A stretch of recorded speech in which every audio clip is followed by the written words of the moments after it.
ولیمہ بھی ہے اور ولیمے کے اندر تلاوت کلام پاک ہوئی، پاک نبی صلی اللہ تعالی علیہ وسلم کی نعت شریف ہو گئی، ولیمہ بھی ہو گیا اور یہ محمد عربی کا میلاد بھی ہو گیا۔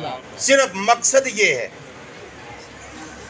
اور کوشش کرنی چاہیے اپنے یہ جو فنکشن ہے نا شادی بیاہ کے، ان کو پاک نبی صلی اللہ تعالی علیہ وسلم کی شریعت مطہرہ کے مطابق ہمیں لانا ہوگا۔ اسی کے اندر فلاح ہے اور اسی کے اندر نجات ہے۔ بے شک کل خوانی پہ، فاتحہ پہ، قرآن خوانی کرتے ہیں اور شادی بیاہ کے موقع پہ ہمارا انداز تکلم اور انداز تعلیم جو وہ سارا بدل جاتا ہے۔ کیا اللہ اس کے رسول سے ہمارا رشتہ جو ہے وہ صرف دکھوں کا رشتہ رہ گیا؟ اور خوشی کے موقع پر بھی اپنے رب اور رسول کو یاد کرنا چاہیے۔ بے شک بے شک بس اب ناصر بھائی دعا کراتے ہیں۔ میرا اور آپ کا مقصد، میرا اور آپ کا زندگی کے جو معاملات ہیں وہ کیا ہے؟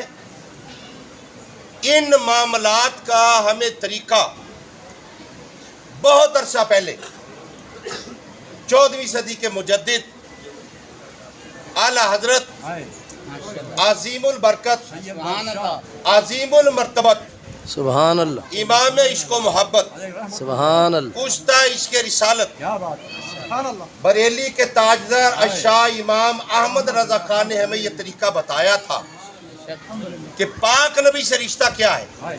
کیا بات رشتہ یہ ہے کہ آقا زمین و زمان تمہارے لیے۔ کیا بات یہ شادی کا فنکشن کیا، یہ بیاہ کا فنکشن کیا، اس شاہ کا عقیدہ آقا زمین و زمان تمہارے لیے، مکین و مکان تمہارے لیے، چنین و چنا تمہارے لیے، بنے دو جہاں تمہارے لیے، تمہارے لیے بے شک دہن میں زبان تمہارے لیے، بدن میں ہے جاں تمہارے لیے ہم آئے یہاں، تمہارے لیے اٹھے بھی وہاں، تمہارے لیے جنا میں چمن، چمن میں سمن، سمن میں پھبن، پھبن میں دلہن، سزائے مہن پہ ایسے ملن، یہ امن و امان تمہارے لیے۔ تمہارے لیے بے شک اشارے سے چاند چیر دیا، چھپے ہوئے خور کو پھیر دیا، اور گئے ہوئے دن کو اثر کیا، یہ تاب و تباہ تمہارے لیے تباہ وہ چلے کہ دن ہوں بھلے، وہ باغ بھلے کہ پھول کھلے، لیوا کے تلے ثنا میں کھلے